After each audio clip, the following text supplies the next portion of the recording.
Hola, ¿cómo están? Bienvenidos al podcast del profesor Ángel Rosa sobre la actualidad política en Puerto Rico, ya de camino a las festividades navideñas, pero aún así todavía no comienzan a hacerse las designaciones de la nueva administración y todavía no termina el proceso de los comités de transición, así que estamos como a la espera. Estas navidades obviamente van a ser matizadas como cada 4 años con la llegada de una nueva administración y todo lo que hay alrededor de los anuncios sobre quién va a estar en una secretaría o en la otra. Quiero aprovechar antes de seguir para agradecerle a todos los que se siguen uniendo al canal de Facebook, Profesor Ángel Rosa, y al fanpage al canal de YouTube y al fanpage de Facebook, debo decir correctamente, y a los que también nos ven a través de la plataforma de Spotify, donde aparecen estos vídeos y también tenemos personas que nos siguen desde esa plataforma. Así que a todos, igualmente a Denis, los restaurantes Denis que siguen uniéndose como auspiciadores de este podcast, y eso nos permite obviamente llegar con mayor comodidad a ustedes. Algunos me preguntan que cuándo vamos a retomar los videos diarios. Bueno, estamos tomándonos también un breakcito luego de la intensidad del proceso electoral y del periodo navideño que ahora comienza, pero quién sabe si el año que viene volvamos nuevamente a diario a hacer el video. Bueno, hablando precisamente de los nombramientos y de la transición, hay un tema que ha pasado prácticamente inadvertido en estos días, pero que ha tenido mucha visibilidad en la prensa y que yo creo que tenemos que discutir. No tanto por señalar a una u otra persona, sino por las cosas que suceden en Puerto Rico y que rinden al gobierno central sin credibilidad o lo rinden inefectivo para implementar políticas públicas con credibilidad. En el Departamento de Educación, donde la administración que está por terminar, la del gobernador Pedro Pierluisi, tuvo dificultades durante todo el cuatrienio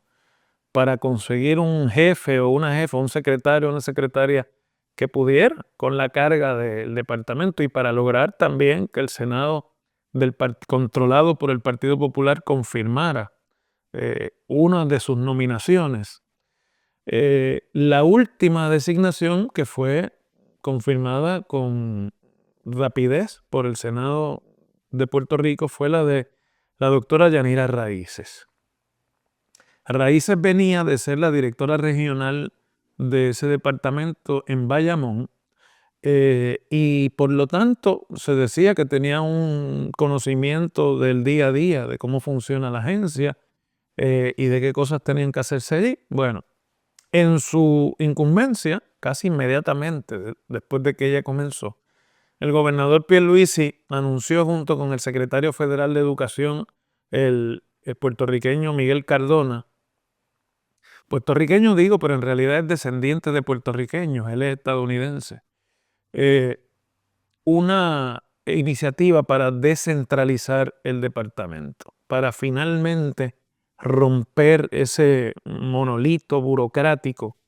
que es impenetrable para muchos y donde se dilapidan y se pierden muchas veces en corrupción. Este mismo cuatrienio hubo personas intervenidas por las agencias federales robando dinero en la jerarquía intermedia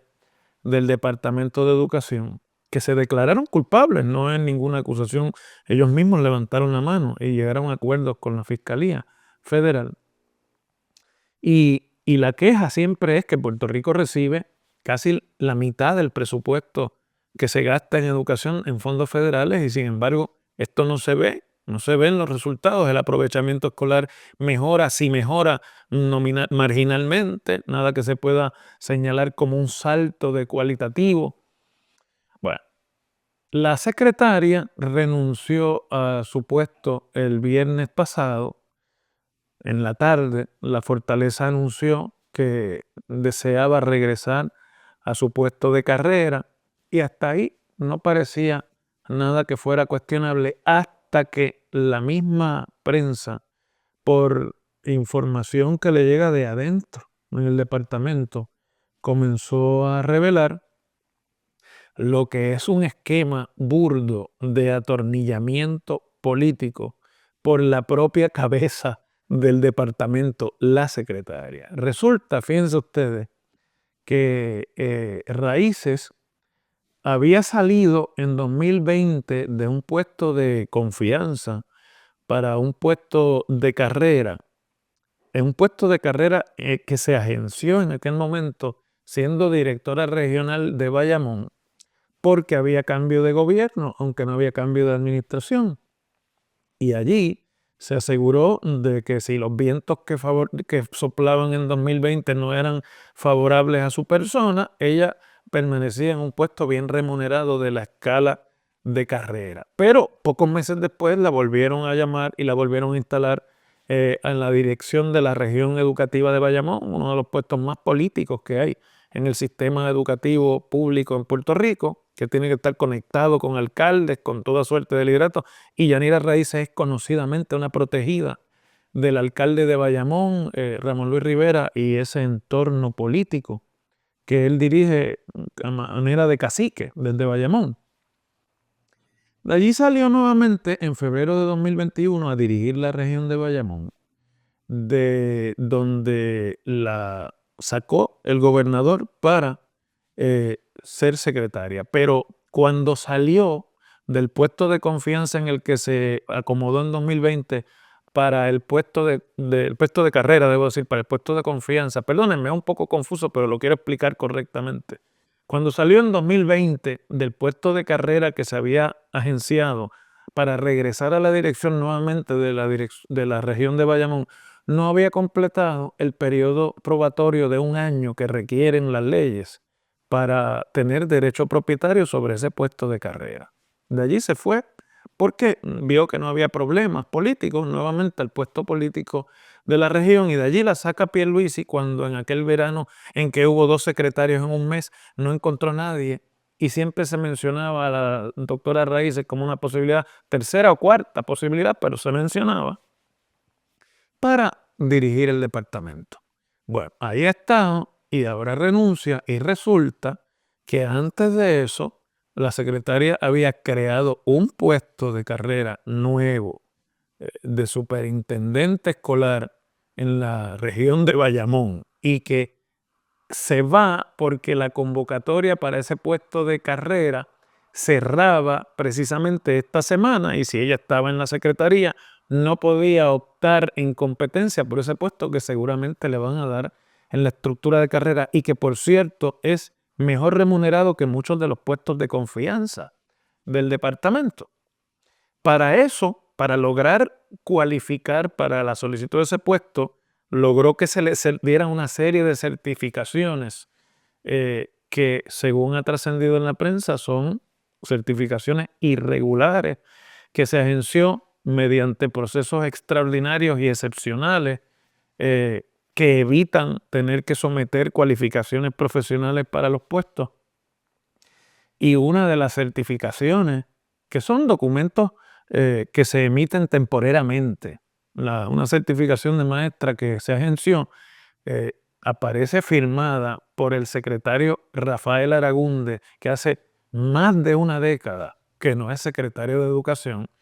pero que para el sistema electrónico que emite estas certificaciones, que no tuviera la firma de la propia secretaria y de esa manera dejara un tracto de todo este chanchullo para acomodarse en el puesto, se utilizó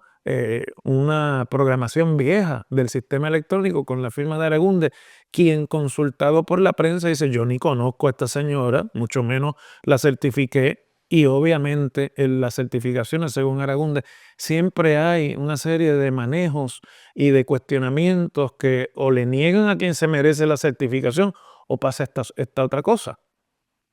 La información que se publica en la prensa está surgiendo de adentro del mismo departamento. Es decir, estos son funcionarios de allí que han visto toda esta operación política dándose para atornillar a una funcionaria conocida por su politización como secretaria.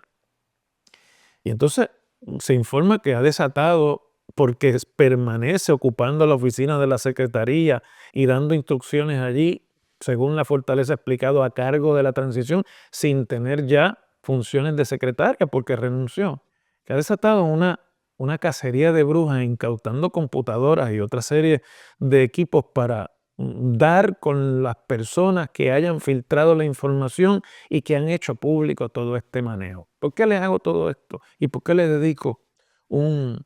vídeo de esta serie a este tema? Pues porque esa es la tragedia de la educación en Puerto Rico. Hoy mismo se daba cuenta en el periódico también de cómo Puerto Rico tiene el 46% de sus estudiantes en la corriente de educación especial, lo cual contrasta con la media en los Estados Unidos, que es el 15%.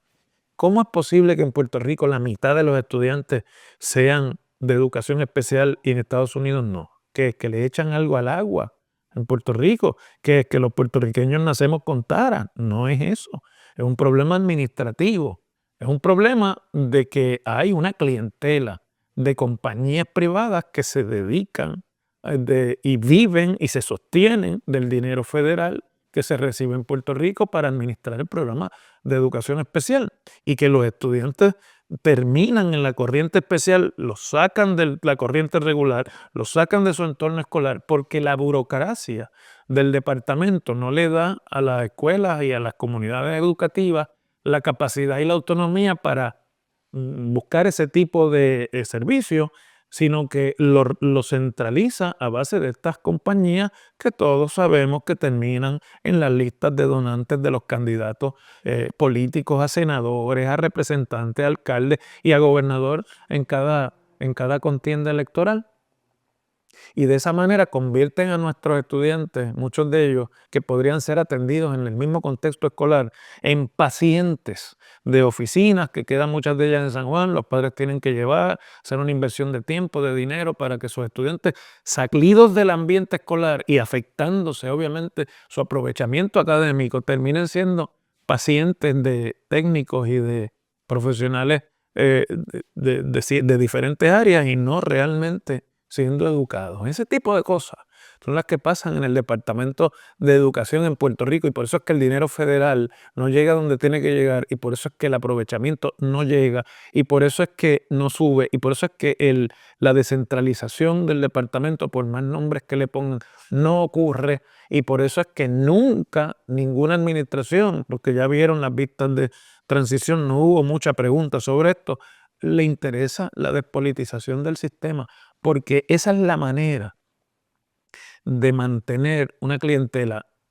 corporativa y política. En el caso de educación especial corporativa, en el caso político, Yanira Raíces es un ejemplo, alimentada y alimentando el proyecto político del partido en el poder, mientras nuestros niños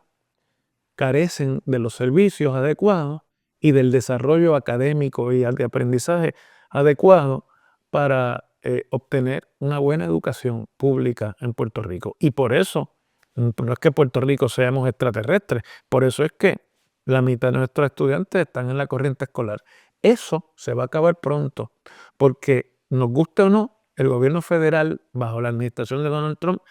tiene en la mira eliminar el Departamento de Educación Federal, que es el que asigna la mayor parte de este dinero a los estados. Y además, una iniciativa que dirige Elon Musk, vamos a ver cómo resulta, para eliminar parte del gasto público federal. Entonces ahí se van a dar cuenta, allí en el gobierno federal, donde estas cosas aparentemente ocurren automáticamente, de esta pluma abierta, donde la mitad del estudiantado resulta en Puerto Rico, a diferencia del resto de los Estados Unidos, ser de educación especial. Y politiqueros como la secretaria saliente son los responsables, mientras ellos se agencian mejores salarios, porque en el caso de Raíces se atornilla en un puesto de carrera para protegerse del cambio político, pero es un puesto de carrera con aumento salarial en comparación con los que ella ha ocupado anteriormente en el departamento. Mientras esa sea la realidad, la gran tragedia del futuro de Puerto Rico es su educación. Seguimos mañana.